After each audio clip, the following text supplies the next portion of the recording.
اذات صلاح۔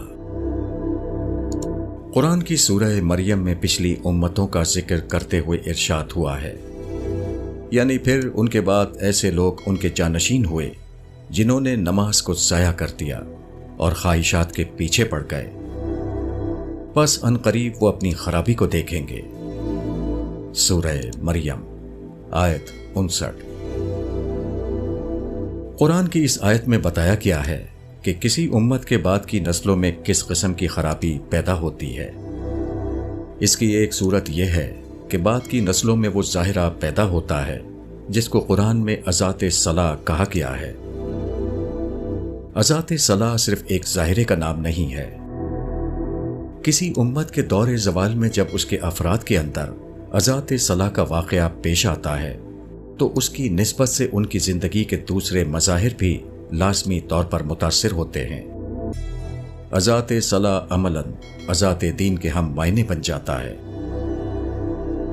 قرآن کی اس آیت میں اذات صلاح سے مراد ترک صلاح نہیں، اور نہ اس سے یہ مراد ہے کہ زوال کے زمانے میں نماز کے ظاہری آداب کا اہتمام باقی نہیں رہتا۔ اس سے مراد یہ ہے کہ نماز کے آداب تو بظاہر پوری طرح باقی رہتے ہیں، لیکن اس کی روح لوگوں کے اندر ختم ہو چکی ہوتی ہے۔ لوگوں کی نماز اس آدمی جیسی نماز بن جاتی ہے جس کی نماز کو دیکھ کر رسول اللہ صلی اللہ علیہ وسلم نے فرمایا تھا، یعنی جاؤ پھر سے نماز پڑھو کیونکہ تم نے نماز نہیں پڑھی۔ الترمذی رقم 2636۔